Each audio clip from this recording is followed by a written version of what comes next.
reset, rejuvenate. Go to our link right now to restart your life. TheRewindSports60.com. What are you waiting for? Hope to see you soon. The Rewind Sports 60.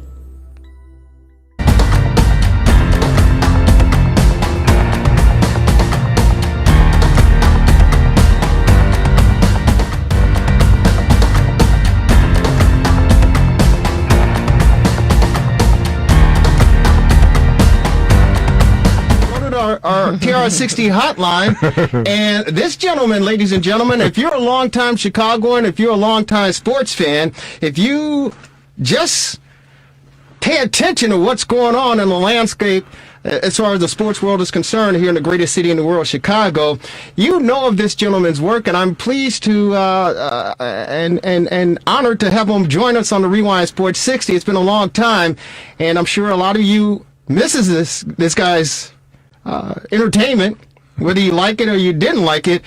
But, ladies and gentlemen, he's a former Chicago Sun-Times columnist, ESPN radio host. He's currently the host of Unmuted, a podcast, and he writes for the Barrett Sports Media. He's on our TR60 hotline, ladies and gentlemen.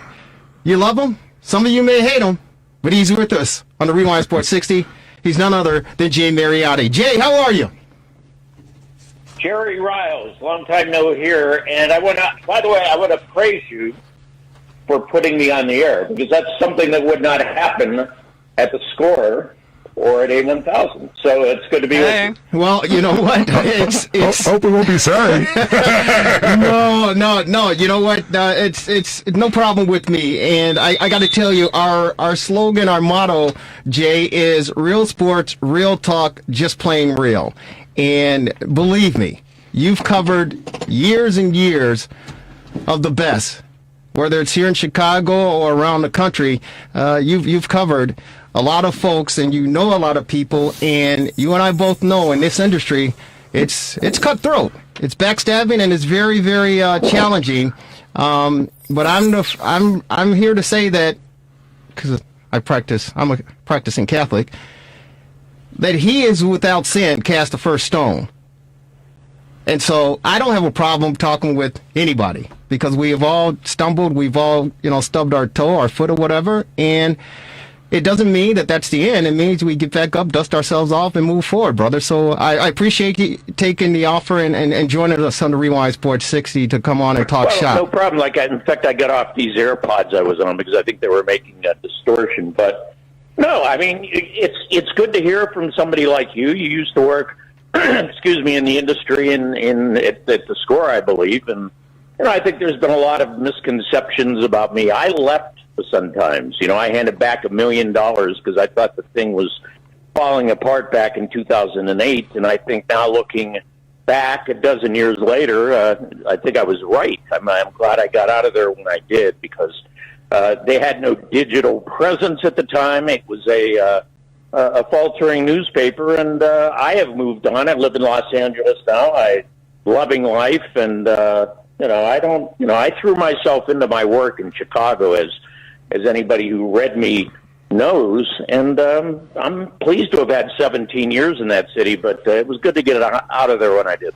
No, the industry was certainly changing, and I know that there are a lot of scribes who transition from print to the digital world to on air, and they're hosting shows in what I call the greatest city in the world, that of course Chicago, Illinois. But there was certainly a transitional time frame, and people were fearful. I mean, a lot of print people didn't know when the dust settled where things were going to lie, and they were just simply scrambling. But I can say a lot of them have landed on their feet. You've landed on your feet. And, we move forward. We wanted to reach out to you. And again, great years here in the Chicagoland area. You certainly ruffled a lot of feathers, though, Jay. Of course, you ruffled a lot of feathers. But before we say goodbye to you, I want you to make amends with the future World Series champions, and that, of course, the Chicago White Sox, man, because you had some feuds with the owner, Jerry Reinsdorf, of course, Ozzie Guillen, when he was the manager back during that day. But I'm telling you, it's time to, hey, let bygones be bygones and let's mend fences and move forward, because I'd love to see you here in Chicago when the White Sox hoist the 2021 World Series championship, my friend. Let's talk about the White Sox for a minute. I mean, oddly, why only the White Sox did I have a problem? I never had any problem with the Cubs, never with the Bears, never with the Blackhawks, never with Northwestern, never with the Illini, never with anybody in that city, not even the Bulls. Why the White Sox? It became, I believe, a Hawk Harrelson production. We suck. Let's go after Mariotti. Fine. All it did was sell more newspapers when I wasn't even attempting to do so at the time. So I had no problem with the White Sox. I covered the White Sox with the same aggressiveness that I covered everybody else in Chicago. They seem to have the problem with me. And I think if you guys look back in time a little bit at the Cubs, that was Sammy Sosa, that was Bartman. And honestly, nothing against the White Sox or their fans or anything, but most of my time, during the baseball season was being spent at Wrigley Field.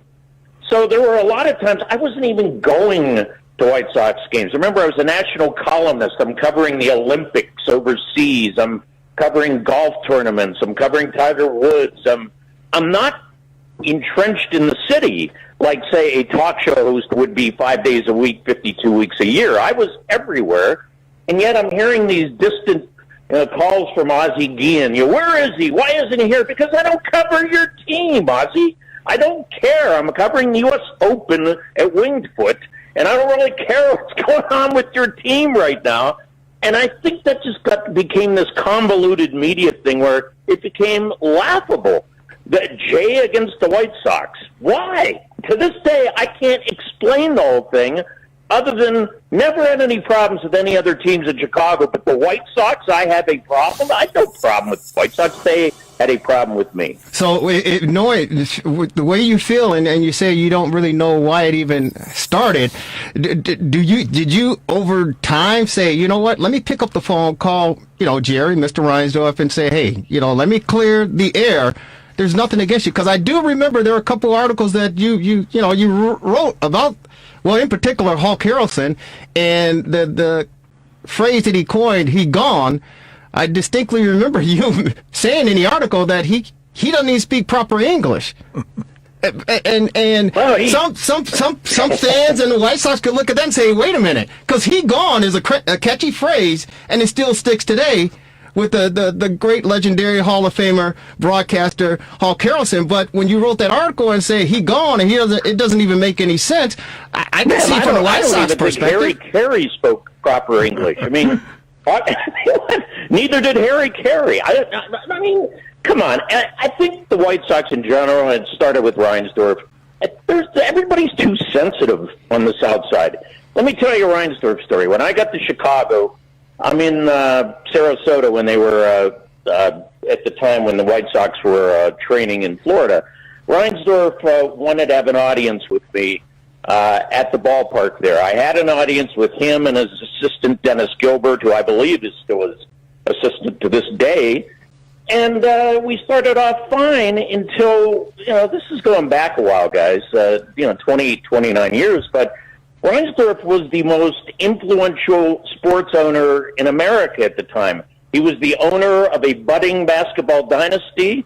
He paid Michael Jordan his salary, and he owned a baseball franchise that was opening a brand new ballpark, a glittering new ballpark at the time, with Frank Thomas, Robin Ventura, an awesome starting rotation, and what seemed to be a budding baseball dynasty. And I'm sitting there, just arrived in town, realizing, wow, it's going to be hard to screw this up because this man is on top of the world, Jerry Reinsdorf. Well, some things started to happen there. I mean, you have the Michael Jordan gambling scandal. There was Reinsdorf's role in a labor impasse in baseball that I think we're headed toward again in 2022. And this man could not accept much of what I was writing in the Chicago Sun-Times. I'm supposed to be, I guess, his Bobo. And I'm starting to get phone calls from people saying we can't sit in the upper deck at the ballpark, it's too steep. We're a senior citizens group from Rockford, and we had to go home because we can't make it up there. It's too steep. And I'm starting to write these articles about his ballpark maybe not being so hot and the baseball situation with labor, and he's not liking it. And one day I get a call from his assistant, and she said, "You are not to call Mr. Reinsdorf again." And guys, I guess I heeded that advice because I didn't speak to the man again for, 15 years? If he doesn't want to talk to me, if he's going to be a baby, and he always was, none of the other owners were babies in Chicago. They just took the heat. It's a major market.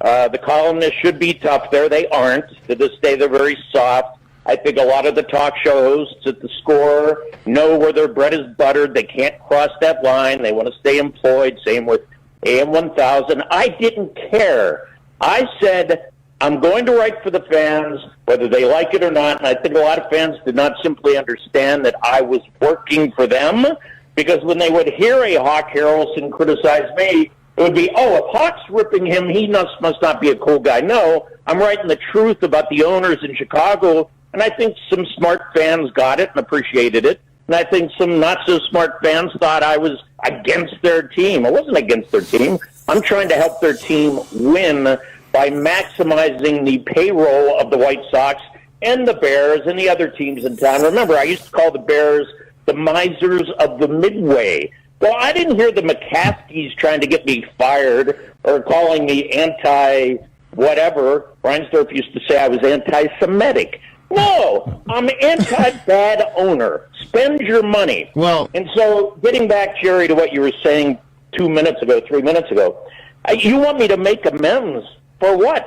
This team has not been in the playoffs for how long? 12, 13 years before last autumn? I'm going to make amends for what? They underachieved. This guy was a cheap ass for years. He finally puts a team together with a long rebuild, and now what? Everything's good again? I think the fans need to be harder on your management people there. I don't think they're hard enough, and I think the media need to be much, much harder on the teams there. And I get. To me, it's like funny, all these years later, anytime I write something about Chicago, oh my God, he wrote about us. I mean, grow up, people. Oh my God. Well, Jay, it's the third largest city in America. Yeah. Start acting that way in regard to your sports team. We're on with Jay Mariotti, sports journalist and commentator. Thank you so very much. And hey, as the old great late Chet Kopic would say, your dime, your dance floor, buddy. Hey, listen, the reason I said make amends is the fact that it's in the past. And first of all, there are a lot of people that would disagree with you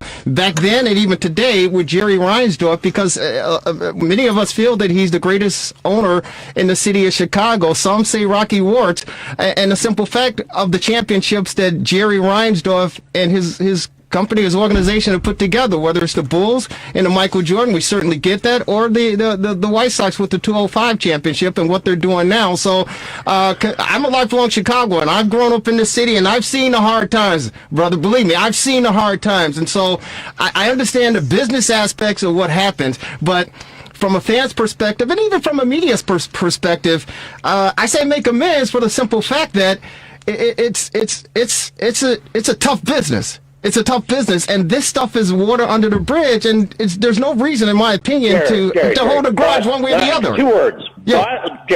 Jerry, 2 words. Boston, Massachusetts. How many? I got it. Championships That's another thing that pisses us off. Patriots, Celtics, and Bruins won in the 21st century, guys. How many? What is it? We get it. 15? Yeah. I mean, you need to start.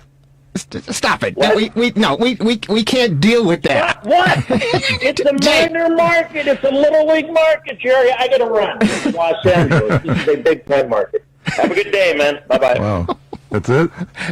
I guess. I was going to ask about if it's a Reinsdorf thing, why didn't he have a problem with the Bulls? I wanted to ask him about maybe he got upset. He got his 2 cents in and he got upset. I was going to ask him to tell us how he really feels. Yeah, he got an opportunity. We live rent-free in his brain. I see it in Chicago, gosh. Yeah, I don't know. I mean, maybe Jay is Jay. Obviously, it's still festering. Yeah, I don't think I that. can't believe he hung up like that. Yeah, call him back. Even Mike Dicker stayed on a little longer than that. Jesus Christ. Give us a break, Jay. Ditka was angry. I don't Call him think back. Call him at back. us. Dylan, call Jay right back. Tell him I got one other thing for him. Yeah, I didn't even get to ask him anything. I wanted to ask him about. You talking about ownership? Yeah. I wanted to ask him about our question to George McCaskey and the Payton family ownership. But evidently he's not. He still has a bone to pick with Jerry Reinsdorf and the Chicago White Sox. And we were innocent bystanders in there. Well, Why you hang up on us? Well, wait, it's 4:30 in L.A. It isn't even happy hour. It's not a weekday. I mean, I wanted to talk with him about Tiger Woods, but he doesn't want to answer. No problem. I'll call him later after the show.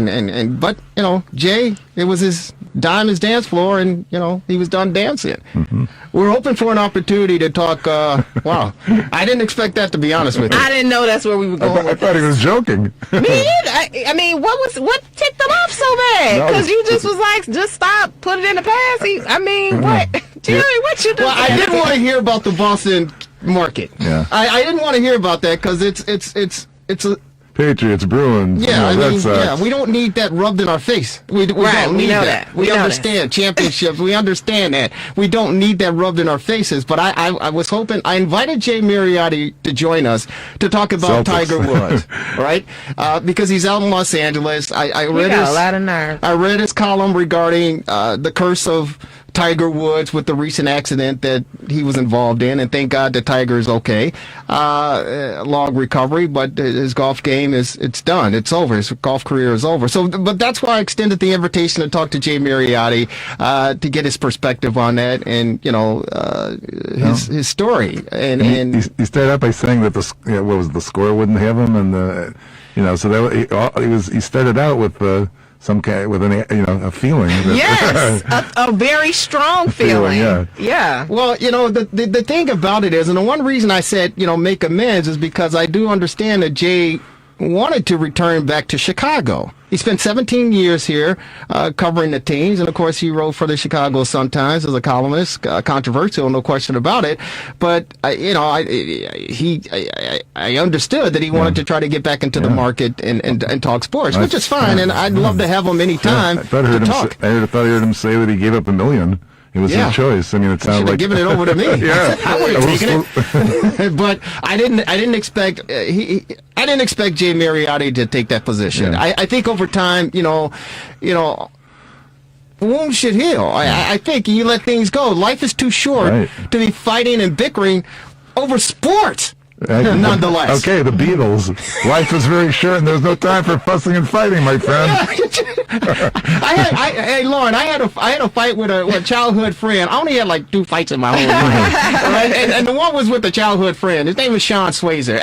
I had a fight with him. He beat me up once. I beat him up the second time, and that was all she wrote. Yes. I still don't hold a grudge to the guy from 50 years later because we had a fight. Jeez. Let it go.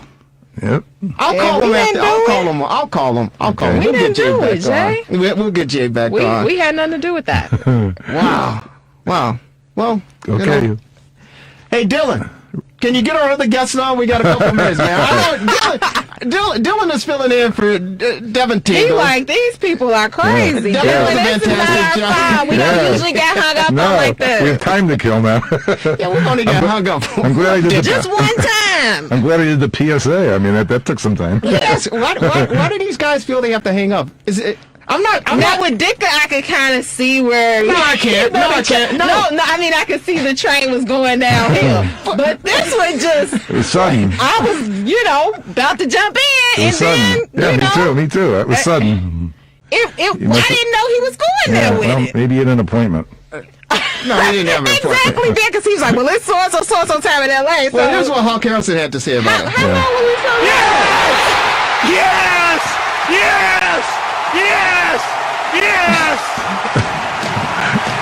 Was that during a game or after retirement? Mercy! Yeah, I mean, Hawk Harrelson can't even understand. And he said what he said. He said that these owners, they shouldn't be so sensitive.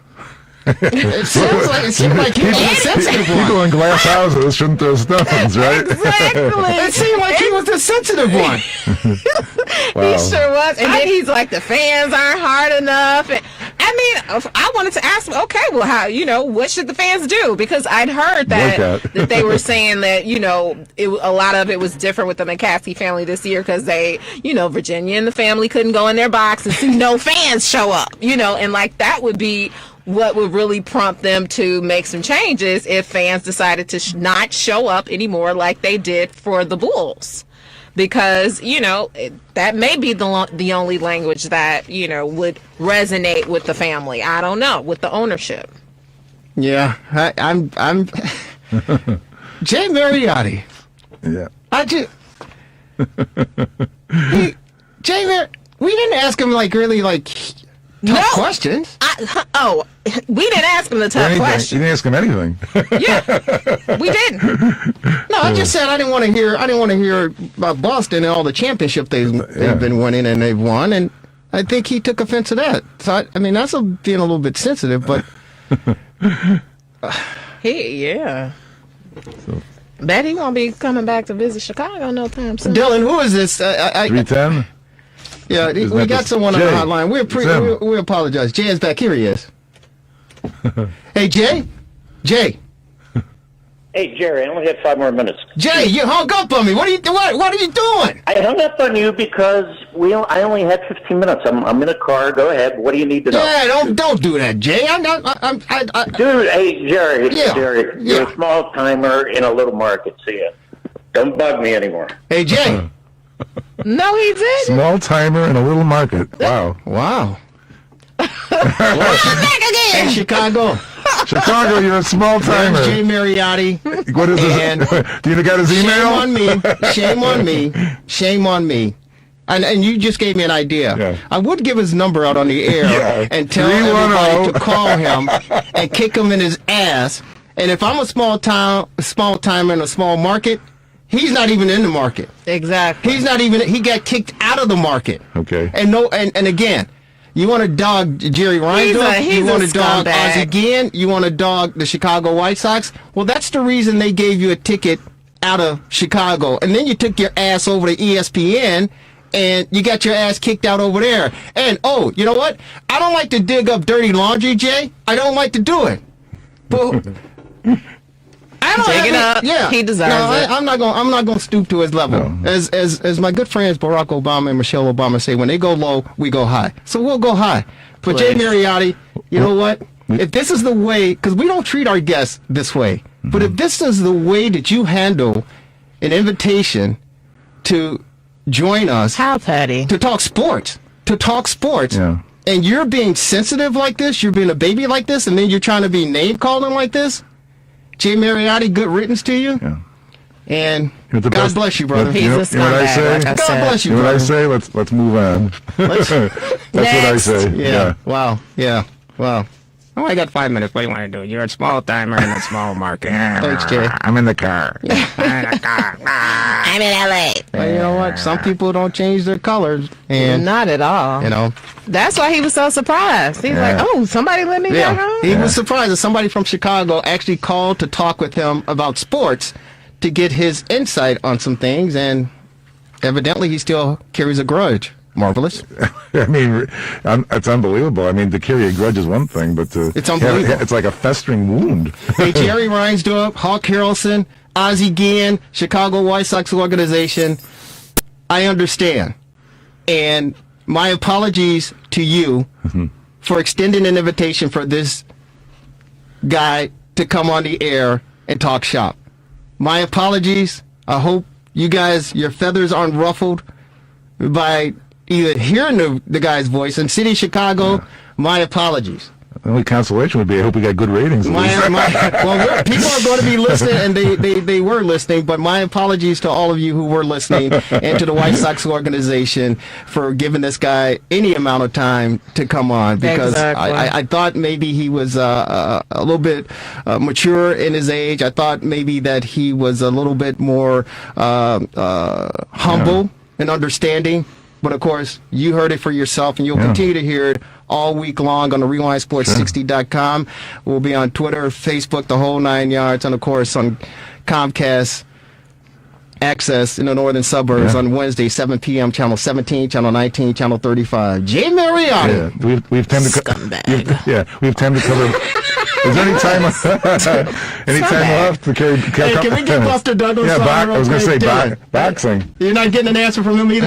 Boxing? How about no politics or boxing either? Let me tell you something, Ridiculous. man. This is, he is. He's a scumbag. It's obvious. Why would you do that? You come on the show, and then you're going to be petty like you're 12 years old. Like what kind of pettiness is that? But it didn't seem like it was heading there until the end. Well, no, it was totally out of the blue. Right. First and foremost, and then for him to just end it like that again, come back around just to be petty and immature. I just, unbelievable. He is one of a kind. Sure, it could have been like, something's come up right now. I have to go or something. Anything, Yeah, but you're gonna call back to say that? Come on. No, but let me stop. No, it's real sports, real talk. That's playing real. Let me stop. I'm not even gonna go there. Okay. Go ahead, finish. No. Nope. Okay. Not gonna do it. You ain't gonna do it to me, Jay. You almost took me that way. Nope, not today. So it was good to hear the White Sox announcers today. Pretty much, yes. And it's interesting. Casper's, the play-by-play game for the White Sox on radio now, and they've moved over to 1,000. So it's a little different vibe for the White Sox this year. And the Cubs start tomorrow, and they're going to have Shambi doing the play-by-play on Marquee, and he'll not be there half the time because of his national commitments. So they'll be scrambling for paper. So it will be interesting for spring training. I really enjoyed the live sports. So just to change the subject, I thought he mentioned that. Thank you. But Tiger Woods is, What are your thoughts on that? It's so much to unpack with Tiger. I know you guys probably saw that documentary. I didn't see it. You didn't? No, I lived it. What about you, Dan? Did you see the documentary? I think it was on HBO. That's special. I'm aware of it, but I didn't actually see it. Well, it kind of gave you the behind the scenes. It was unauthorized, obviously. Yeah. But what I became present to after watching that documentary was how disconnected he was. Mm-hmm. He just seemed incredibly disconnected, very robotic, super programmed. And I never saw the aliveness, the joy that you would want to see in someone who has accomplished what he has accomplished. No joy in his fame, his accolades, his money, How about early on when he was accomplishing for the first time? Was it any different then? You'd think that the first time would have been joyful. No. He just seemed like he had been programmed and disconnected from that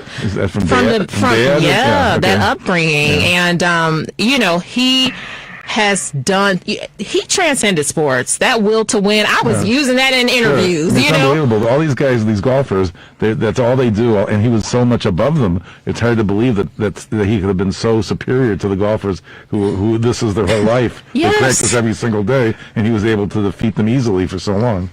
And not being able to handle, all that comes with that when the world knows who you are. You're above and beyond any sports celebrity that you can think of. Obviously, that affected his personal life, too. So that was one of the reasons why I invited Jay Mariotti to join us, because he wrote an article for the publication that he's writing for, and the headline more or less was The Curse Life of Tiger Woods.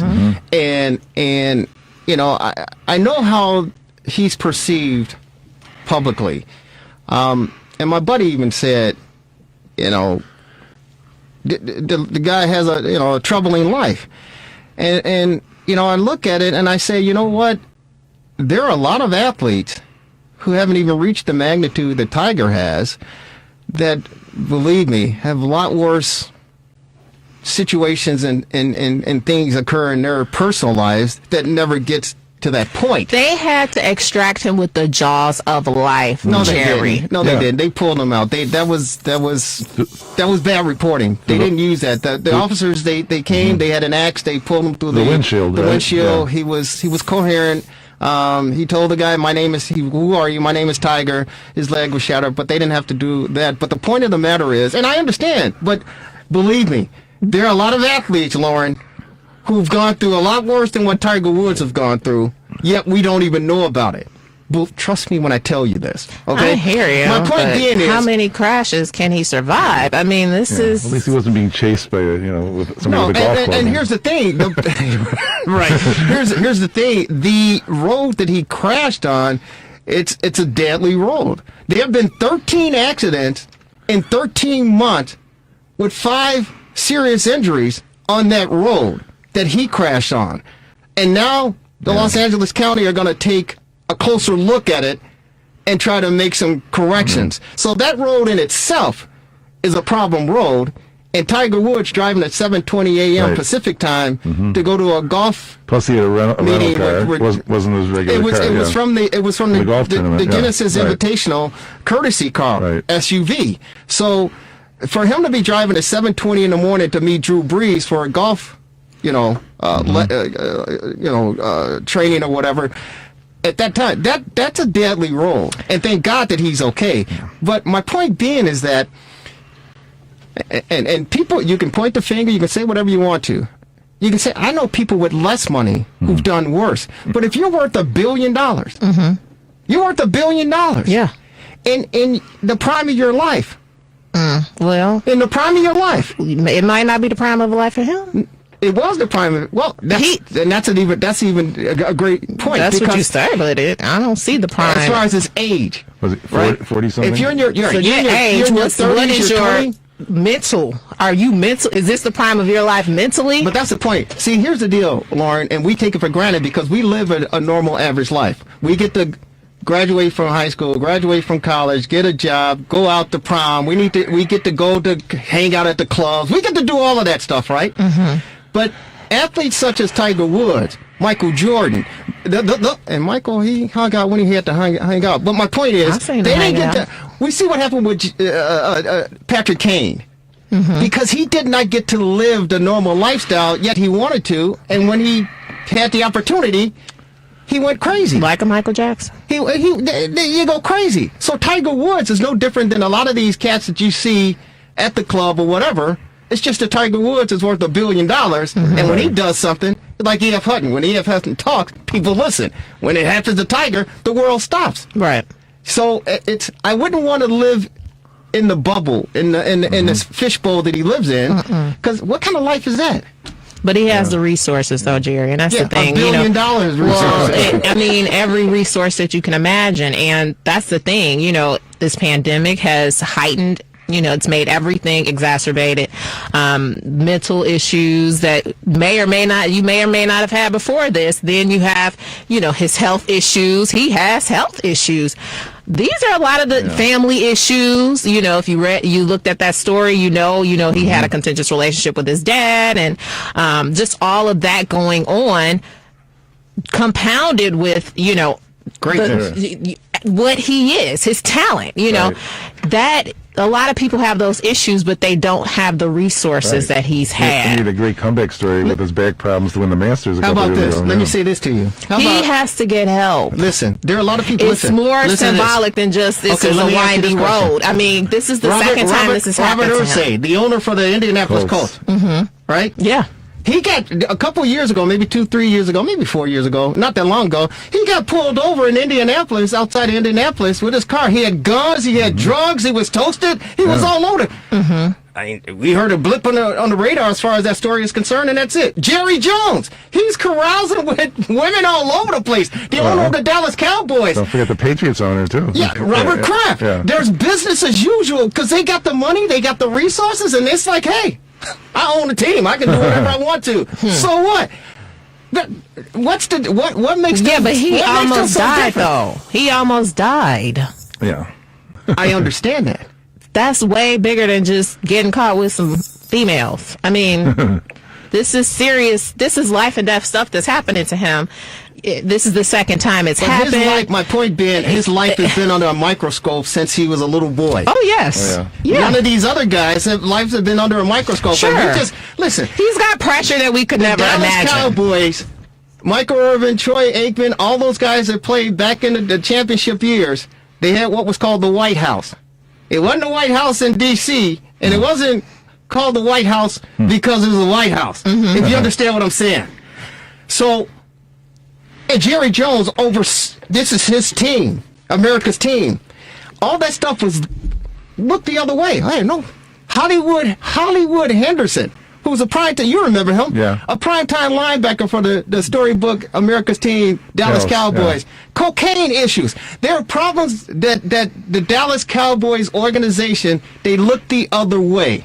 Because at the end of the day, they say, these cats gonna make me some money, and I get to build this big-ass stadium that they're playing in now, so who cares? So what are you saying? I'm saying that Tiger Woods and all his exploits, and it's sad, it's disappointing, but Tiger Woods is under the microscope is the fact that the sport that he plays in, he's an individual minority, African-American, part male, that's capitalist. He's dominated the sport that white men created their own. Yeah. And they don't want to see that. Yeah. They don't want to see that. But he needs to recognize that first and foremost. Well, is he present to that? I don't think he's present to that. I don't think he cares. So why would we? He shouldn't have to. He shouldn't have to. He shouldn't have to. What do you mean he shouldn't have to? He shouldn't have to, but he should be cognizant of it. And I don't. You know what? Listen. Not acting like it's not so. He's living life, Lauren. He's living life, and we all screw up. We all make mistakes. We all have accidents. I had a guy hit my car. I wasn't even driving. He hit my car. It was an accident, but he had to pay for it. But the point is, Tiger Woods is living his life, and he's screwing up in certain parts of it. But hey, the reason that's what he's got to correct. The reason we're talking, no, he doesn't. Yeah, he does. If he wants it, honey. Well, as humans, we have to correct and evolve and grow, and that's what humans do. Yeah, that's what we do. We screw up. Yes, we screw up. Yes, and we try to make. Let me tell you something. We all screw up. We all screw up, and believe me, he's thankful that he didn't. Tiger's done what Tiger's been able to try to do with Tiger's life. I can't walk in. I wish I could walk in his shoes, but because my golf game would improve. Walk in his bank book. Yeah, his bank book too. But hey, he's trying to do what he can do. Thank God he's alive. Yes, Tiger. It's the fastest I went. Get well, Tiger, mentally and physically. Lauren Cox, thank you so very much. It's great to see you back in studio. Marvelous. It's great to have you. Thank you. Sure. And get you, Jay. Yeah, Jay. I'm disappointed. I just texted him and say, Jay, I'm disappointed in you. That was unprofessional. Dylan, thank you for filling in. It was a rough, rocky road, but we got through it. Ladies and gentlemen, it's the fastest hour in sports conversation. Yeah. This is another edition of the Rewind Sports 60. Have a great rest of your Sunday. Enjoy the week, and we'll see you next week on WCPT 820 AM, the Rewind Sports 60. Take care, everybody.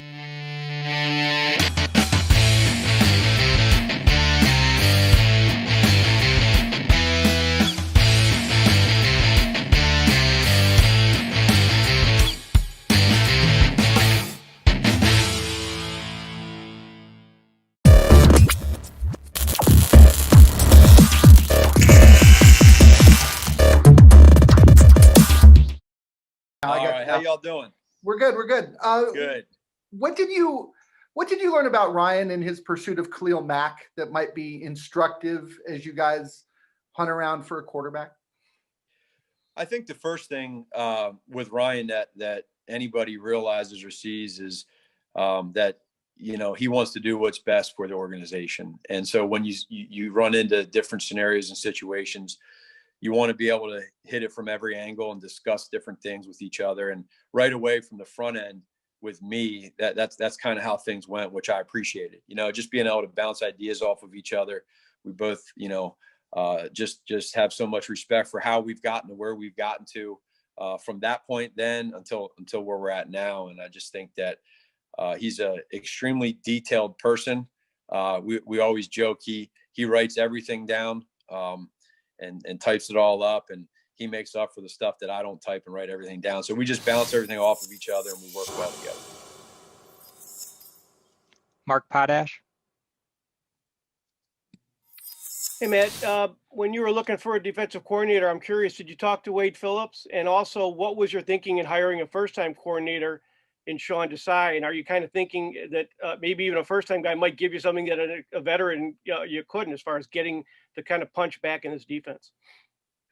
So a couple things. First of all, Mark, I hope you're doing well.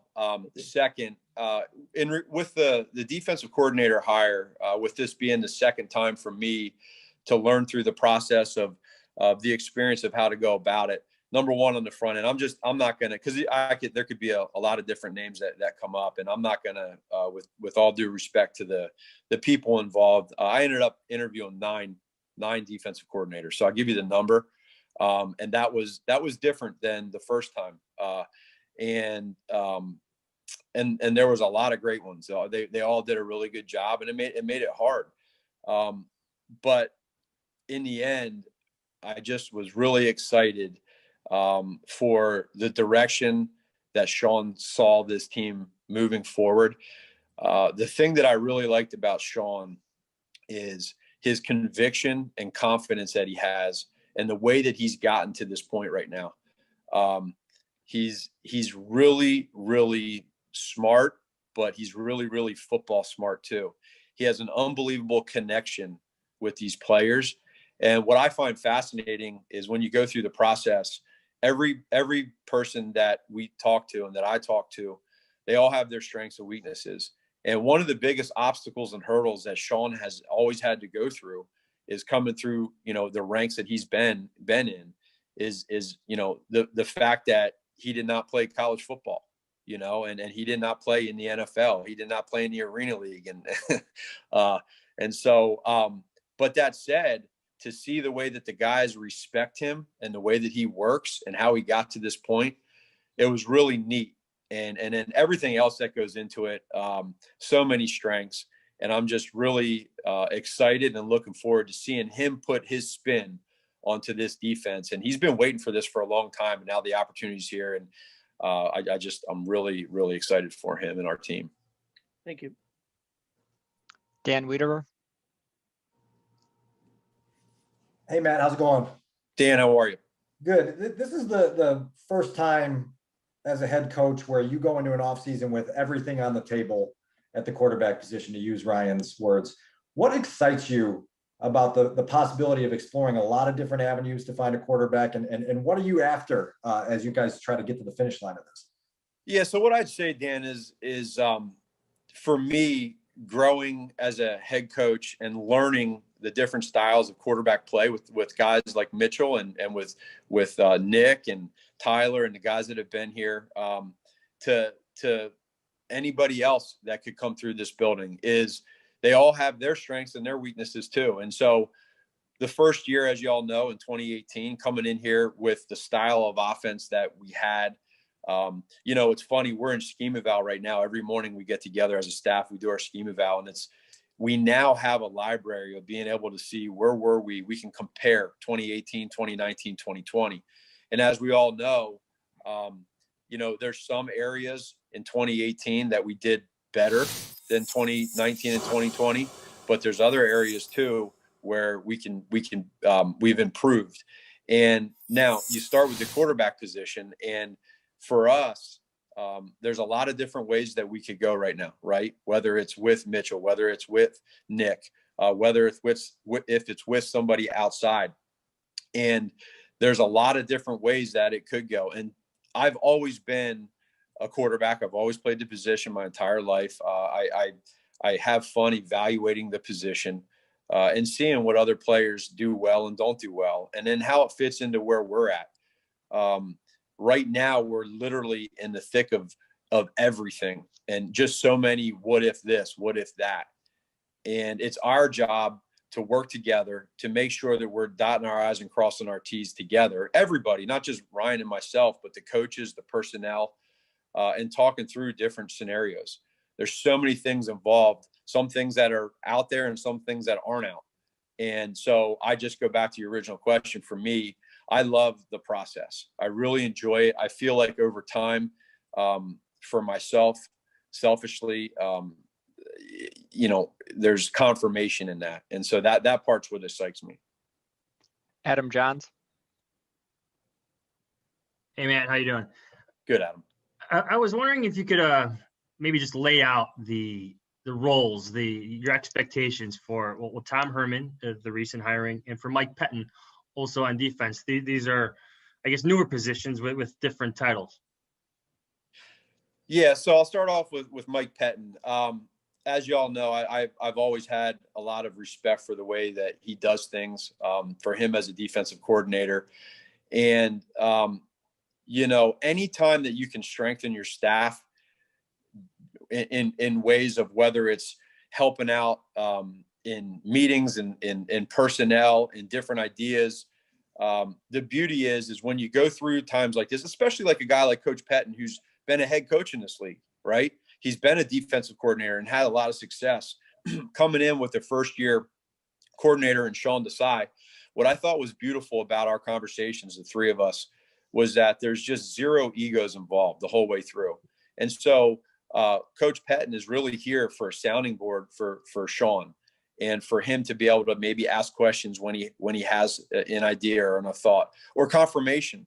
Also, at the same time, being able to work ahead of time and help out, whether it's with the offense or the defense. But when you have smart people in your building that you feel like can help out, and you don't have people that are in positions where they have an ego or they're a threat or it's just not good. It's unhealthy. We don't want that. And that's that's what I'm so looking forward to seeing, how that thing blends together. And then the same thing with Tom Herman. Here's a guy that has had a lot of success in his career, worked his way up in the college ranks, the whole way up to a very successful head coach, and has done it at the highest level.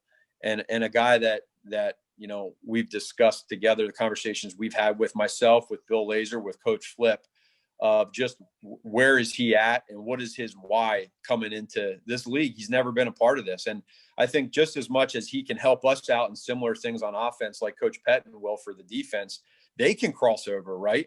And Tom Herman can be a help to Sean Desai, and Pettin can be a help to us.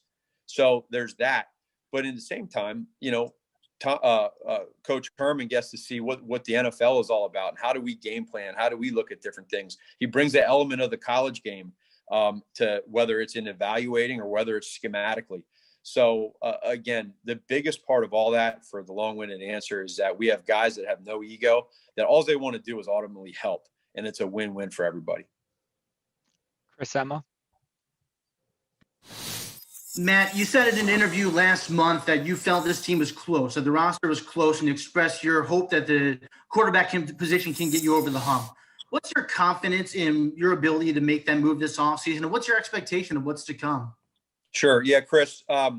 So you look at kind of where we've been at the last 3 years, and you get to a point where we can sit here and we can talk about the playoffs 2 or 3 years. We can say we can, and I know, that gets brought up. You can talk about the offense has struggled. You can talk about the quarterback position, but really what it comes down to is every year is so different. And for me as the head coach, my biggest challenge going into this year is trying to learn from the previous 3 years of where we're at and how do we get better. And there's a lot of different things that I'm growing. I've said that each year, but I really am. I feel like for me, if I can take my weaknesses that I've had in whatever it is and use other coaches' strengths to help me out, I'll do that. And so it's a new year. Last year is gone. Just like Sean said, right? You guys are asking Sean, what's your defense going to look like? It's going to look like the 2021 Sean Desai defense. I love that. I think that's real. So we have an opportunity, and we know that we have different areas to fix and different areas to get better. And it's our job now as coaches to also make sure that we're coaching at the highest level, right? We're putting these guys in the best position possible. And when you go through a 4-game losing streak like we did in 19, when you go through a 6-game losing streak like we did last year, let's eliminate those. Let's have more of the 5-1 starts and finish strong. Let's get to the playoffs. Let's win in the playoffs. And that's our challenge to our coaching staff and our players heading into this year. Hub Arkush. Hey, Matt, good to see you. I hope everything's well. You too, Hub. You too. Thank you. I understand you can't give me names of quarterbacks, and I get why. I know you're not trying to be difficult. I get the competitive advantage part. But if you could have your pick of the quarterback to run the scheme that you hoped to run when you came to Chicago, what would be the 3 most important traits you'd be looking for? And relative to that, not having a combine or in-person visits, how much is that going to handicap you in discovering those traits? Sure. So here's what I would say, and this is where when I first got hired, Hub, you come into this thing, and obviously Mitchell being our young quarterback that's coming in, learning the system, being able to give you the dual threat that can run, but can also has the arm and the ability to make every throw in the playbook, which he does. And so you start off there and you say that, but then as you go through it, right, and you start to see where your team is at with your players and their strengths that they have and how it fits. Now you start kind of tweaking your offense a little bit to turn it into the Chicago Bears offense, right? And not necessarily the Kansas City offense. There's stuff that we like from that offense that we brought here. There's stuff we've gotten away from. There's stuff we've added as far as this year in 2020. But that would be one part is do you have versatility and being able to you don't have to be running all over the field, but have some movement. Great. If you don't, we'll work around that. The other part I'd say is decision making. Every quarterback coach in the world will tell you that. It's when you make those decisions. I think situational football, y'all have heard me say it over and over, is important with decision making. And then having the leadership skills. And when I say that, every quarterback leads in different ways. I was around a guy with Alex Smith who was that happy medium where he wasn't a yeller and screamer at the guys, but he wasn't quiet. He was right down the middle. And every guy has kind of their own ways that they do it, but they all lead in a certain way and they multiply the players around them. And so I'd say leadership, decision-making, and if you have some versatility as a quarterback with your legs, great. If you don't, no problem. We can work around it. And are you guys going to be challenged by not being able to do in-person visits and not having the combine?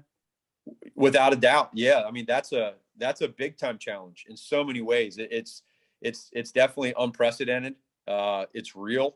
So now that just puts more of the onus on our personnel. It puts more of the onus on our coaches and different phone calls that we got to make just to make sure, hey, what do you know about this? What do you know about that?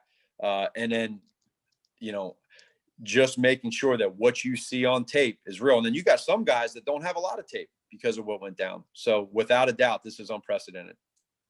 Brad Biggs. Hey, Matt. Hey, Brad. You said there's a lot of ways it could go with referring to the quarterback situation. So what I'm curious is how many ways are there that you'll be confident with? Like, how many options are there that you can point at right now today and say, you know what, I'm good with that? So what I would say to you, Brad, is that there's several, and we can't get into that right now, but there's a lot of different what ifs, and there's a lot of different, okay, here we are, this is where we're at. And if it's X, quarterback X, Y, or Z, including the guys that we discussed with Mitchell and Nick, what do we do to get this thing better? Because in the end, we got to score more points and we got to score more touchdowns, regardless of anything. And it's not just one position. It's not. It's everywhere. And we feel like with some of the younger guys that we drafted this past year and previous years, guys are really jumping into their specific roles, and they can help multiply that quarterback position. They can help out. And so without getting into the directions of every one of them, I think the biggest thing is, do we have a plan? Will we have a plan? Could things change? Absolutely. Without a doubt, things could change. And then we got to make sure from the coaching standpoint, right? Myself, Bill Laser, Flip, we got to make sure offensively that we're always communicating with Ryan so that he understands where we're at and how it's a fit or not a fit. Jason Leisure. Hey, Matt, when you're Jason. evaluating quarterbacks who played for you before, like Foles or Alex Smith, is there a challenge in comparing what they did for you versus where they're at currently in their career? Probably a little bit, just because, they've obviously Alex had his big injury. And so, but for him to be able to come back and do what he did is just fascinating. And then with Nick, same thing, right? This was our first year going into this season, calling plays and being with Nick and understanding what his strengths and weaknesses are. And, you have to be able to say, as a coach, you have to be able to say, okay, what do they do well?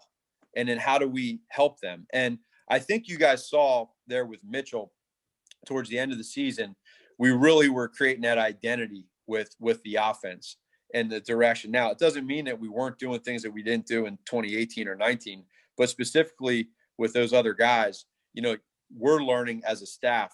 Let's try to take what we do well as an offense and help it fit with what these quarterback strengths are. And last year you saw a little bit of, you got a guy like Mitchell who has the movement with his legs. He can threaten opposing defenses on third down with the scramble, with the way he scrambles. And then you got a guy like Nick who's coming into a situation, and it's a little different philosophy offensively with some of the things that we do there. That said, too, we had different personnel throughout the year that went on. And so just trying to work through all of that. And so you have to be able to be adaptive to every one of your quarterbacks that you work with. And that's what we need to do. Kevin Fishbane.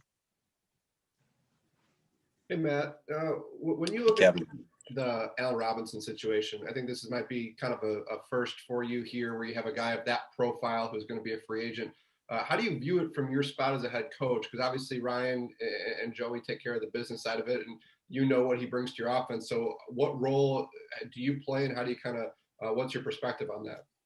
So I would say, Kevin, the biggest thing is anytime you get into these type of situations with these players across the league, it's never easy. It's never fun, but it's real. And that process is what you try to do ultimately, right? Is you try to get to that win-win in a perfect scenario.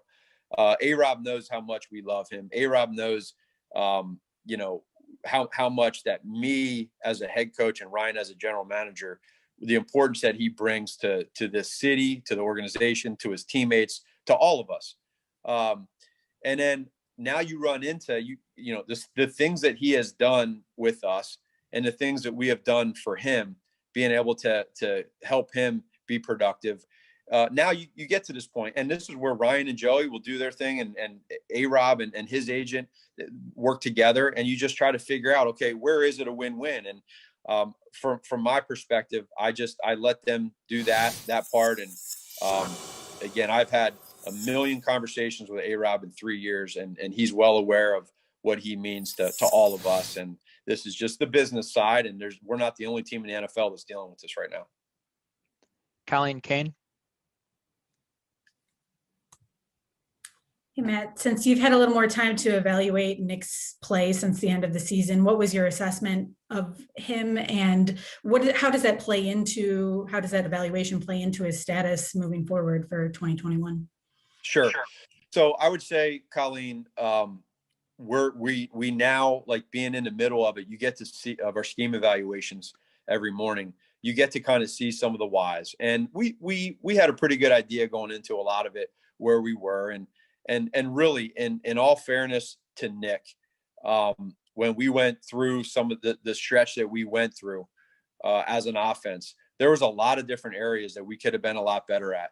And then you have some of the health issues, you have injuries, you have people playing in different spots. And there's some things that are just a little bit different than probably we thought it would be at. And Nick would be the first to tell you that we could coach better. We could play better. Everybody could have stepped up a little bit more when we went through that stretch. But, you know, he stepped up in a lot of different ways and just showed kind of who he was. And we understand that now. You know, do we want more from him? Yes. Can we get more from him? Yes. Can that happen with us as well? For sure. We can help out from the coaching side too. So, you know, talking through things and the relationship side of it is real. And I just think, again, you know, he's for him and understanding his role with us. He's under contract. And I think one of the best things that we do is we talk through the whys all the time. And every year is different. And, well, you know, that's why 2021 is going to be different for all of us. Mark Grody. Hi, man. It's obviously a very unique situation where two franchise quarterbacks might be available in Russell Wilson and Deshaun Watson. How surprised are you about that news, which has ruled the NFL this offseason? And do you allow yourself to think about the possibility of them if you're thinking about all of the possibilities with this team? Yeah, obviously I can't get into any of that because those guys are, all these players are under contracts. And so it's just, to me, I have no idea. We have to, from our end, we have to look at it like the guys that we know their contracts are up, and that's what we do. And so we just stick to that plan, and that's not something that I can even get into.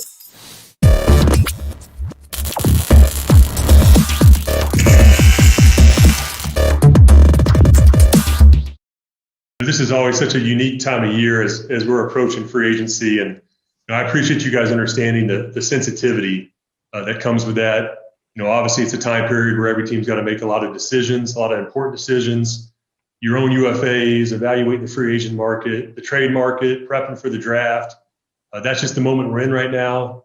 Our coaching staff's been finalized. That was really the first step in our offseason process. And we're excited about a lot of the additions and some of the changes we made on the coaching end, but now it's onto the rosters. So that's the window we're in. And with that, I'll be happy to take any questions. First up, Brad Biggs. Hi, Ryan. Do you have a plan you feel is going to get you a starting quarterback? Yeah. Hey, Brad. Really, right now for us, everything's on the table in regard to the quarterback situation. And honestly, that includes players on our current roster. That includes free agency, trade, the draft, and a combination of all those. So we have a plan in place, and now it's about executing that plan. Pat Finley. Hey, Ryan, how are you? Hey, Pat. Hey, have you made a determination whether Mitch Trubisky will return next year, or whether you're interested in a return from him? Yeah, again, that's going to be part of our offseason plan, and we're not going to lay all that out right now, Pat. It's just those are all internal discussions we've had, but I would say again, everything's on the table with all the quarterbacks. Dan Wiederer.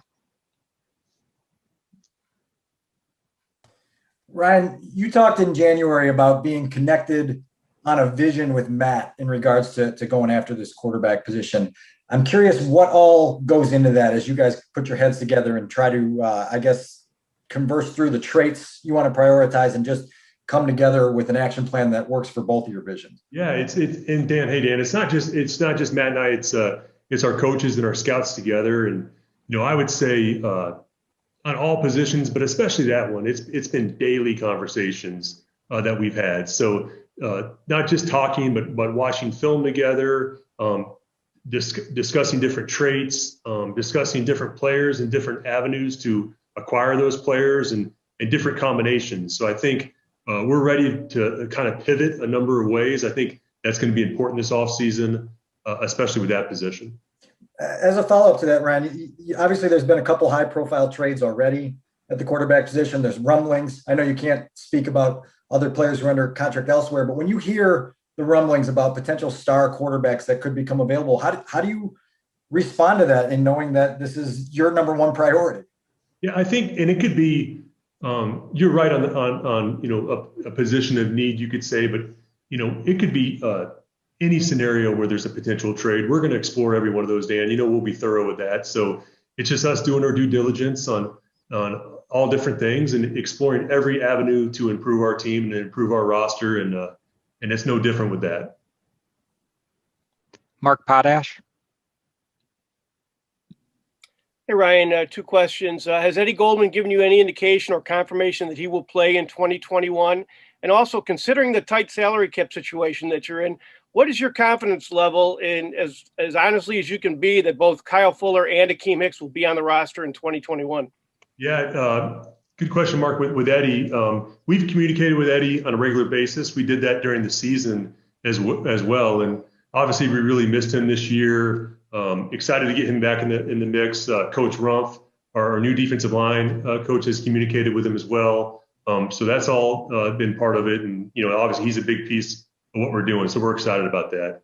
What was your second question, Mark? Considering the salary cap situation, what's your most honest assessment of your confidence level that both Fuller and Hicks will be on the roster next year? Yeah, without getting into specific players, I think, this is going to be a year, Mark. You guys know it's going to be about adjusting, and we're not the only team in the league dealing with these circumstances, and everyone's prepping for a tighter cap. We have a plan in place with that. It involves different things. I mean, there's different ways for us to create room with our cap, not just releasing players. That's a hard part of the business. We had a difficult decision with Buster yesterday, and there'll be some decisions to make. I think you're going to see more of that around the league than you've ever seen. But we're prepared. We're expecting a cap to be about 180, so we're prepared for that, and we'll operate accordingly. Kevin Fishbane. Hey, Ryan. With Allen Robinson, I know in January you mentioned the franchise tag is an option. He's been pretty open about the way he feels about that tag. How, if anything, does that impact your decision, knowing the way he feels about it? Yeah, I think we got to look at it. Obviously, we have a ton of respect for Allen, and then we have to do what's best for the Bears too. And so, we consider everything. The league gives us the franchise tag as an option. That tool's there for a reason. We haven't made a firm decision on any of that yet, but we know we have that at our disposal. Jason Leisure. Ryan, are you committed to bringing Allen back for 2021, regardless of what it takes, whether it's a new contract or franchise tag? Are you counting on him? Can you ensure that he's going to be on the Bears in 2021? We love Allen Robinson. He's a great player for us, Jason. We know that, and not just the player, but the teammate, the professional that he is. Again, the franchise tag is an option for us. It doesn't mean we're necessarily going to use that, but we want to keep our good players, and Allen is a good player for us. Hub Arkush. Hey, Ryan, I hope you're well, man. If you had a franchise quarterback, a Russell Wilson or a Deshaun Watson, what might cause you to think it would be a good idea or make sense to trade him? To trade who? If you had a franchise quarterback in a Deshaun Watson or Russell Wilson, what might make you think that it would be a good idea or cause you to go ahead and trade one of them? Yeah, that's a good question, Hub. I think there's so many things that go on internal with teams around the league, and you never really know unless you're within those walls. And I've only been with two different clubs, but there's things that have gone on behind the walls that no one else will know. And so you never really know what's going on. You just respect the process, but you never really know the reasons behind those things. So I really can't answer that in any detail. Do you think, is it a question with each different franchise of policy of how much they're going to let players dictate and how much they have to follow their own rules that could cause them to deal somebody they don't want to deal? Yeah, I don't know about that. I think it's just every team's constructing their roster differently, and I think every GM, you have to be forward thinking. You have to think ahead in the future, and I think there's a lot of decisions that can affect that, and they might not be popular decisions or decisions that everyone understands right now, but I think there's things that go on behind the scenes that nobody knows. Adam Johns. Hey, Ryan, kind of going off that, when you look at that trade market, especially for quarterbacks and what it could be, is there like a timeline, a deadline that you kind of stick to as you wait for maybe other situations to play out, whether that's with other cities, other teams, in terms of making your own decision? And then kind of going off that, like, is there a limit for trying to acquire from one of those guys? Like, is there such a thing as too much in trying to make a deal like that? Yeah, I think with any trade, we're always going to have, we can't be reckless. We're always going to have our limits with every trade. And that's going to be, individual based on the position and the player you're talking about, of course. And then I think the timeline, it just dictates, you obviously have a lot of different things planned out with free agency and the draft. And the last thing you want to do is put yourself or the team in a bad position where you get kind of stuck, So I think you have internal timelines that based on the calendar year with free agency and the draft, and you operate from that. Colleen Kane. Ryan, without the in-person combine this year, what are the biggest challenges for you in the pre-draft process? And what did you learn last year going through at least some of that process virtually? Yeah, Colleen, it's interesting. Every team's operated under these conditions. And I think, first off, you really got to rely on your area scouts. And we have, and they've done a great job in the fall getting all the information they can, because our interaction is much less. We don't have the combine visits, our interviews. We don't have the 30 visits. We go to the pro days, but there's very little interaction. So we have to be resourceful going forward. We got to maximize the conditions we're operating under, and it's going to be different. We've all gotten really comfortable and familiar with using the Zoom calls, but sometimes it's not the same as having that interaction. But we just got to maximize the conditions we're under.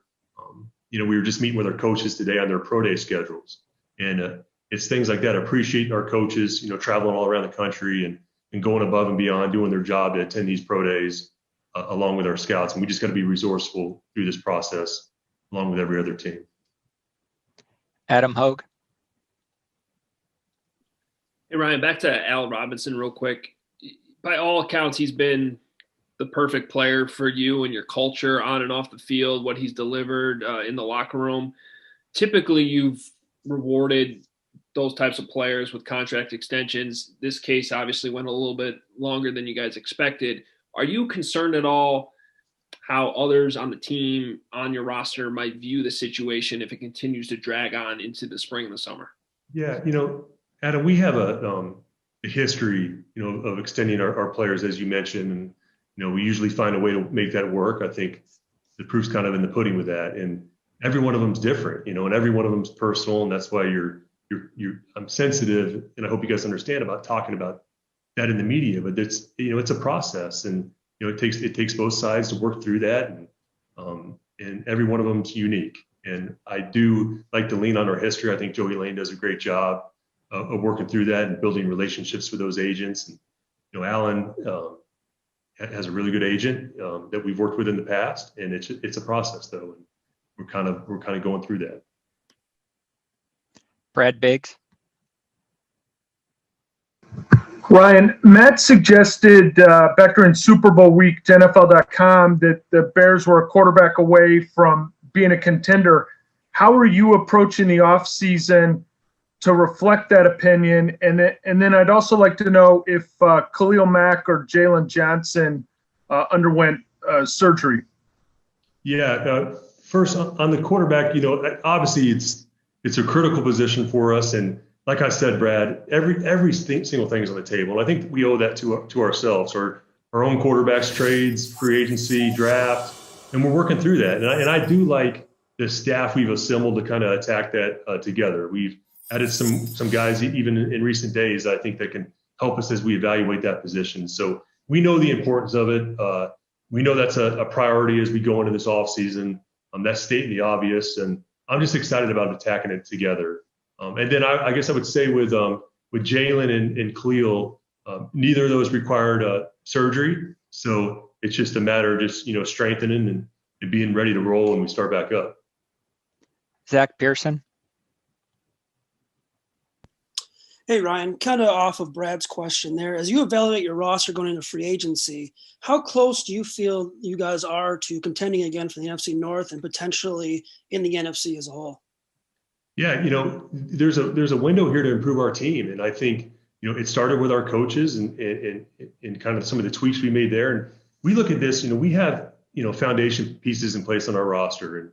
And, we've proven, we have a playoff-ready roster. We've been there 2 of the last 3 years, and we got a lot of young talent we need to develop. And obviously, our expectations are much higher than that. That's obvious. But it's about building upon what we already have and making the necessary strides. And that's a big one that we're talking about right now, and I understand that. But we do feel like we have a lot of foundation pieces in place, a lot of good talent on our roster, and it's our job to add to that.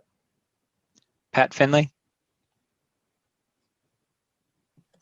Hey, Ryan, who do you lean on to make sure that you balance the short-term benefits of a quarterback decision with the long-term impact it may have on the franchise in general? I think it would be human nature for you and Matt both to sit there and put a lot of weight in what a quarterback could do for you next year. Yeah, I think that's a good question, Pat. And it's Matt it's Matt and I, it's our coordinators, it's our directors in college scouting and pro scouting. It's Joey Lane. It's everyone, it's Ted and George. It's a collaborative effort in this whole building. I know we use that word a lot, but it really is, and I think it's natural for us. And, talking to coaches that come into our building from maybe different teams, I think they appreciate and respect the collaborative effort that we take. So it's not just one or two people, it's an entire building making these decisions. And as you said, it's not just short term. There has to be a long-term thought process in place. And that's the right way to do it. And that's the way we operate. Stacey Dales. Hey, thanks, Eric. Ryan, what do you consider specifically the strengths of your football team right now? Hey, Stacey, how you doing? Awesome. I think I'd start with this. I think our strength is our coaching staff. I think we got a strong coaching staff that we built upon this off season. But yeah, our defense is the strength of our team. We have a lot of talent all throughout our defense. And are there areas we want to be better in that we were in last year? Of course. And I think we've done some things to already try to tweak that. But and I think on offense, I think as the season went on, you saw some of our young talent emerging. I thought our offensive line really settled in the second half of the season. Our running game settled in. The talent we have at the receiver position, the talent we have at the tight end position with Cole and Jimmy. And again, it's on us to continue to add to it. I go back to our special team, Stacey, and I think you look at the season Cairo had and CP and Pat O'Donnell, and I think our special teams is a strength too. So, but it's on us to add to that, continue to get better, and that's the window we're in right now. Thank you. Dan Wiederer. Ryan, I have a second question, but I wanted to follow up on Adam's question about Allen. I know you're sensitive to the topic, but is there anything beyond numbers and the financials that has prevented this from progressing? No, it's all, with the contract, there's a number of things that go into it. Again, I can't get into that, Dan. I hope you respect it. It's just part of the process, and it's just going to take both parties to work together to make something work. I know Allen wants to be a Chicago Bear, and we want him to be a Chicago Bear, and it's just it's a sensitive process that we're kind of in the middle of that, and we got to work through it.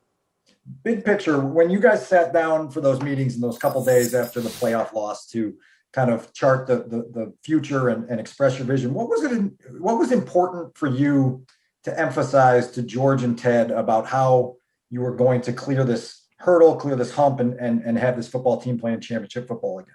Yeah, I think, you try to take out the emotions right afterwards, Dan, and just kind of go through it. But I think you first got to understand the reasons why. Like, why are we in this position? And that takes some time. And it took some weeks after the season to meet with the staff and kind of our end of the year meetings and go through that. So it wasn't like everything is solved the day after the season. We have to diagnose where are the areas we want to improve and what's realistic. And I think we've done a good job of doing that. Now it's just using this offseason to attack that with the resources we have. And I think when you have continuity on the staff and you have a personnel department, a coaching staff that's been together for as long as we have, I've seen it in other organizations, that can be a strength. We're united, we're on the same page, we see things the same way. And now it's just about attacking it together. And that's what we're doing. And we're excited about doing that in the coming months. We're going to take two more questions. John Greenberg. Mute. Hey, Ryan, kind of going on what you said about what you guys don't know, what we don't know about what's going on in different buildings. How much are you guys clued in on, like, from social media to regular media? Like, when there's players that are unhappy and you start seeing like this avalanche of news coming in, how much do you guys kind of look at that and then maybe act upon it? Yeah. Hey, John, I think there's a lot of that stuff that's going on. I think now more than ever, I think it gives you guys something to write about too, and I understand that. But I think with us, I think that's when you lean on the relationships that you have in the league right now. Just me talking to GMs throughout the league, that's commonplace right now, regardless. And I think you lean on those relationships and you're able to quickly determine what's real and what's not, and different possibilities. And there'll be some things that might not even be in the media right now that are potential possibilities that we're talking about. And that's normal. That's normal every year. And I think that's where I lean on my relationships with my counterparts with other clubs. And I know Matt does the same thing. Right, like with the Khalil Mack situation, I assume it was something maybe you saw and then you kind of follow up on. Yeah, and Is I that the think, you know, case? back then, I think you lean on, like with Reggie McKenzie and John Gruden and that relationship and that communication, and you know, it just progresses, and eventually something that might not seem realistic at the time becomes a reality. Mark Grody. Hey Ryan, you've taken some big swings in the past on things, whether it was Khalil Mack or even moving up to take Mitchell Trubisky. Do you anticipate making a big swing on something in this offseason? It just depends, Mark. It depends on the opportunity. You know, it's not like we go into it and say, hey, we're going to take a big swing just to make headlines and make a splash. It depends on what's presented to us, and it could go a different number of different ways. I mean, it doesn't necessarily mean that we go into this draft, for example, there's a lot of evaluation that needs to take place. I mean, trading up might not be the best option. It could be staying put. It could be going back. And I think it just depends on the different targets that are there, the different options that are there. And what I appreciate is this is with Josh Lucas and Champ Kelly, Mark Sadowski, Jeff King, Joey Lane, leaning on those guys and the ability. And I think this offseason more than any, because of the number of players that are going to be available. We're going to see a lot of guys hit the market in the coming weeks. And I really think as a staff, we got to be able to pivot and adjust along the way to some things that we might not expect. And I think that comes down to the number of players that we've evaluated and just being ready for every scenario. And there's a lot of hard work that's going on behind the scenes to allow us to maneuver through a really unprecedented offseason.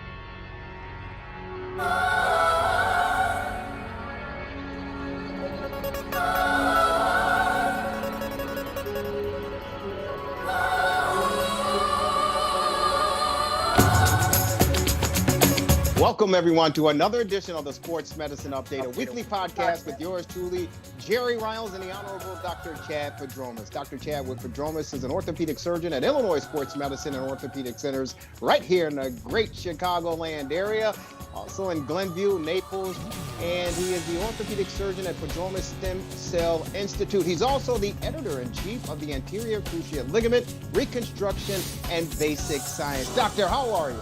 I'm doing great, Jerry. How about you? I'm doing fantastic, and hey, looks like we're around the bend, as they say in the old horse racing business. Here they come spinning around the turn as far as the weather is concerned, because last time we had chatted, it was below zero. The temperatures were plummeting, and the snow and cold was here. A week later, 45 degrees temperature. The weekend is looking very good as well. So we're coming on in around the turn there, and looking good, feeling good, and enjoying these end of this tough. Yeah, only in winter. Chicago. Only in Chicago can the 40s feel like beach weather, But I feel the same way. Exactly. I got friends down in Oklahoma, and she was, because all that area, Texas, Oklahoma, they got hit with the cold and the snow, and luckily for her, unfortunately for her, the pipes in their place didn't burst, but they had a water main break outside their complex, so they had to get that taken care of. But she was bragging to me saying, yeah, we're up to 70 degrees back again. And I was like, oh, wow, what a way to rub it in for us. But you're right, 45 degrees, close to 50 degrees, that's like beach weather for sure. Talk about warm weather and warm climates. Baseball season, spring training is kicked off this past week. The Cubs and Sox have reported to Arizona. And, of course, this is golf season as well. And the biggest name in golf made world news, but not the way that he wanted to make news. The recent rollover automobile accident by the great Tiger Woods just outside of Los Angeles, California, about a week ago. And it was breathtaking. A lot of people were on pins and needles as far as his health was concerned. Thank God he's healthy, he's alive, and he's fine. But he suffered a serious injury in that automobile accident, doctor, and it was a shattered, broken leg, more or less, and shattered ankle. But if you want to elaborate a little bit more on the injury that Tiger Woods sustained and what this means to his rehab and getting back to some sort of normalcy. Yeah, and and first I should also mention, had he not been wearing a seatbelt, he probably wouldn't have survived. So that's I think these days most everybody does, but something important to keep in mind. Yeah, he so, and again, as always, I have no inside information, just what I get in the news feeds. But open fracture, compound fracture. Compound's the older term, open's the newer one, meaning that you break the bone, but the skin is broken, so that the broken bone communicates with the outside air environments. Generally worse injuries, higher energy injuries. So compound fracture of his tibia, probably his fibula too, I don't know that for sure, and a fracture of his ankle. So, from what I read, he had a rod put in his tibia, he had plate and screws put on his ankle, these days we do better with those than we used to. Very skilled trauma surgeons pretty much everywhere, but it's the tibia is the slowest bone in the body to heal because it's a big bone, and bone gets its blood supply and cells that help it heal from muscle that surrounds it. So the femur is a very serious injury when you get it, but the thigh bone is surrounded by muscle. The tibia is exposed in much of its area, so tibia fractures can just take a very long time to heal.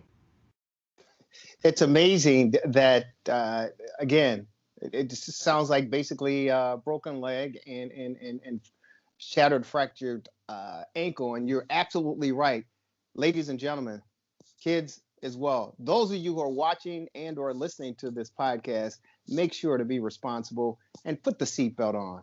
Put the seatbelt on. The authorities out there said that that probably saved Tiger Woods' life, and thank goodness he was, buckled in, strapped down. And unfortunately, now it's interesting as far as the road that he was traveling on, doctor. They said this is a very dangerous road in the first place. There reported unofficial reports of 13 accidents in the past 13 months on that road. Wow. With 5 injuries, 5 people who sustained injuries from that road, driving on that road. So now Los Angeles County officials are going to take a closer look at this road to see what they can do to try to make things safer. But it's unbelievable that it would take something of this magnitude with Tiger Woods nearly killing himself for this to finally get some attention and be addressed. But again, thank goodness that he's fine and he's okay. But he's got a long rehab recovery process ahead of him. And when I heard the news and I saw the wreckage, again, it was kind of haunting because we're just about a year ago from when Kobe Bryant in the Los Angeles area and his beautiful young daughter and friends lost their lives in a helicopter crash. So when we heard the news of Tiger, it was definitely breathtaking, and we were saying our prayers because we didn't want to have a repeat of another iconic sports figure, losing his life. But when I saw it and I heard it, I said that his golf career is over. It's done. I mean, he was in the twilight years of his golf career prior to the accident. But my opinion, I mean, I simply don't see a comeback. Your thoughts? Yeah, well, there's several interrelated issues here. So the tibia fracture is slow to heal, and there have been a few high-profile injuries that the most recent being Alex Smith, quarterback, who had, he had a compound fracture of his tibia like Tiger. I don't really know if he fractured his ankle as well, but his was complicated by infections. He not only almost lost his leg, almost lost his life. And so the fracture mechanically can be put together with some clever hardware, nails that go down the center of the bone and plates and screws. But there's the sort of the carpentry aspect of it which we've gotten pretty good at doing these days. But there's the biology aspect of it too. And that bone, the higher the energy that's imparted, the more tissue death and the greater the chances that bad things will happen. The two bad things mainly being infection, which he had, I believe, and also it's called non-union, which means it just doesn't heal. And then you have to go back later and do other things. So, even if all goes well, it's problematic. But this is something that is not a slam dunk to heal right. So right now he's had his preliminary surgery, and I don't know. Sometimes there are cases where you'll put one form of hardware in and switch it out for another. Probably that's not the case. Usually, I was told he had placed some screws in his ankle, which is usually definitive, and a rod down the tibia is usually definitive as well. So, if he's lucky, maybe that's it. But once it's put together, bad things can happen. Surgeons know this. They have to be vigilant. And so, with Alex Smith's, it went on for a long, long time, and just remarkable that he got back. The other injury that is equally well known, maybe more so, was Joe Theismann, 30 some years ago, and that was a nationally televised game. I remember watching it, and wow, people saw right on the screen his leg bending in ways that it wasn't supposed to bend. I don't know if he had a compound fracture or not. That is, if the bone was sticking out through the skin, but I do know that it took a long time, and I believe, and I'm just going from memory here, I think he failed his physical the next year, which is not a reflection on him. These things just take a long time to heal. Mm-hmm. And I think he decided to retire. And probably after another year, it would have healed well enough for him to play. But then the question comes up, you're getting a little older, one thing and another. So the one lesson from this, in Tiger Woods' case, if you get complications, they can go on for a very long time. But even if you don't, these things take more than a year to heal and get back to the way they were. Now, the bar is a little lower for golf than it is for football, but still in all, as you say, it's going to be a while. And in general, the knee is okay afterwards. Although you can get some pain from where a rod's put in. The ankle sometimes can have issues from having the hardware put in. So the point I'm getting at is that the leg is an issue in and of itself. But in his case, again, I haven't studied his medical history, but I do know that he's had back issues and I believe multiple back surgeries. So the back is just is sort of the Achilles heel, as it were, for golfers. Golf is friendly to your shoulders in general, generally friendly to the knees, although I think he's had knee issues too, but it's a lot of torque on the back. So here's the thing. He had back issues and he came back, and he won the other major and all that, which is remarkable testament to him. But when you hurt your leg like this, you limp and you're on crutches and your gait is altered, and altered gait is stressful to the back. So not only does he have to worry about his leg, he also has to worry about whether his altered gait biomechanics, as we say, will aggravate his back. Hopefully not. But, a golf swing is such a delicate thing, and particularly with someone like him, and the guys now, the good players, are so strong. They generate tremendous torque. So they're very finely balanced. So, there's the leg, there's the back, there's the fact that he's toward the senior, the more advanced portion of his career. And as you say, how much do you lose? You lose muscle mass.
you